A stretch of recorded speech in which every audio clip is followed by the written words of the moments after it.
Hi ladies, today I'm going to be showing you how to make our first pregnancy snack. Now we're going to do this. It's great for if you have children already, it's great for your children. It's very nutritious. You know what you're putting in it.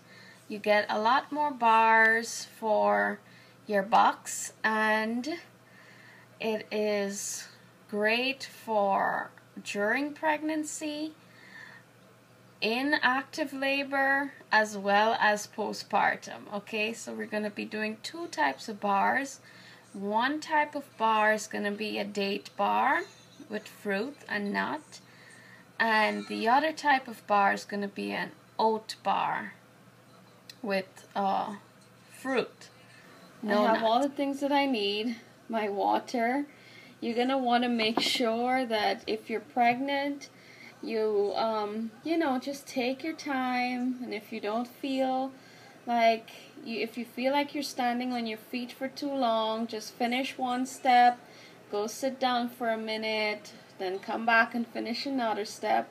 Me, I'm doing it. I put my girls to bed, and my son's over there watching a little show, and I'm gonna take my time and do this. I got 2 hours. Okay, so for the ingredients, I have cinnamon. I'm gonna use a sweetener. You can use any sweetener of your choice: honey, maple syrup. I am not sure about stevia, so I'm not gonna recommend it. You want something that's gonna be liquid and that freezes well. I'm gonna use agave. Okay, and this I got at Aldi's. And I'm gonna use a little bit of salt, sea salt. You want to stay away from table salt as much as possible. Any kind of sea salt. Someone recommended gray salt, so I got it. That's been good. I have some coconut oil. Now, if you don't want to use extra virgin because you don't like the coconut flavor in your bars, I recommend using the refined coconut oil, just because it will give you that solid texture, and this is what pretty much holds everything together along with the dates, and it freezes well. Then I have some nuts. The last time I made these bars, I did them with pistachios. So I soaked my nuts just the way I normally do, soak them in water overnight, and then I dried them off a little bit under the broiler and crushed them up and used them in the bars. That's the last time I did it, but this time I'm using these macadamia nuts because I like the taste of it, and it was readily available for me. It was on sale. And you guys know I shop sales, so I got these, and I'm not gonna soak them. I think they're really high fat nuts. They're high in fat content, I should say. So I'm just gonna use them like that. Although I should soak them, but not today. And I have these dried cherries. I got these from Aldi's. Aldi's, you get really nice affordable dried fruit and nuts and so on. And I like cherries instead of raisins in this recipe because I am using dark chocolate. Now, dark chocolate, I can't use a lot of it because I'm very sensitive to it during pregnancy. It kind of binds me up, if you know what I'm talking about. Toilet issues. So here I have a quarter of a bag that I'm going to use for both bars. I'm going to split this quarter of the bag in half. I should have a quarter cup each for each batch. And these are the dark chocolate chips. If you are allergic to nuts or whatever, you could tailor this to your liking. And you can use the chocolate chips by Enjoy Life. You'll usually find that in the gluten-free section of your Walmart. grocery store, okay? And the star of the show are these dates. Now we're doing medjool dates just because they're sticky, they'll hold everything together, they'll freeze right, and they're not pitted, so I'm gonna go ahead and pit them. And if you're using Daglet or Daglet dates, you're going to want to soak those overnight, or at least for a few hours before you use them, because they are a lot drier than the medjool dates, but they're a lot cheaper than the medjool dates also. So if you have those, soak them and then they'll be good for this recipe. And I have here a mixing bowl. That's where we're gonna put everything. We're gonna use the blender to blend the dry ingredients, the nuts, the chocolate, and the cherries. And I know I'm not gonna, the dates I'll just chop by hand, and they're soft enough to crush up into the bowl. And I have about 8 by 11 pan here.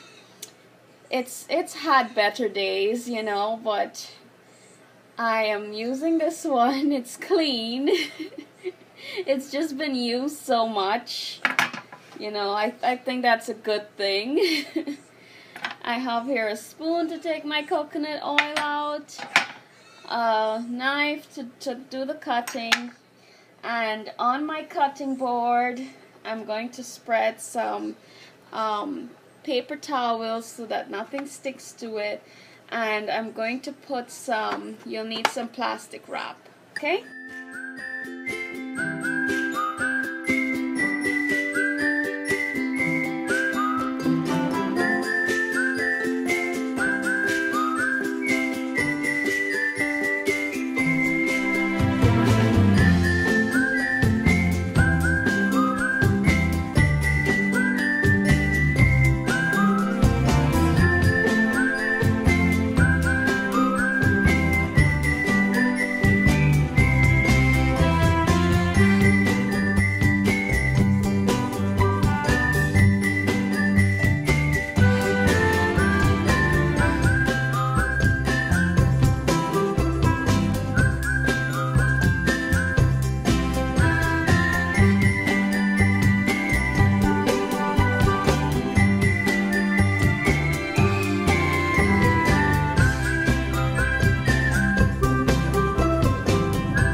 So the method for the second set of bars is essentially the same. I added just the rest of the dates, 5 dates, a cup of ground oat flour, I just ground the oats, and about a 1/3 cup of the flakes, and I added the rest of chocolate, the rest of coconut oil, and I'm adding here some peanut butter. This is about a 1/4 cup of peanut butter. I'm using the PB Fit, but if you use just your regular peanut butter, it should be fine. You know, lower the cost. I just had this laying around because we used it this month, and yeah. So I'm gonna add it all together, mix it around, and then put it into the freezer, just like the other batch. Then we will calculate the cost. Bye.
So I got 2 bags, okay, 2 bags of 12 each, and when they're frozen, this is what they look like, okay. So the cost is around the same if you bought in the store, except, you know, everything that's in these bars, they're a little bit bigger, some of them, than usual, and you got to put everything you want in it. You actually get more bars for the price that you would pay for in the store, and you know, there are a lot more advantages than disadvantages to making your own bars. Here comes everyone for a bar. Okay, I need to put them away. Alright, so try this recipe and see how it works for you. And I store them in the freezer. Have a good day. Take care, and I'll see you in the next video. Bye-bye.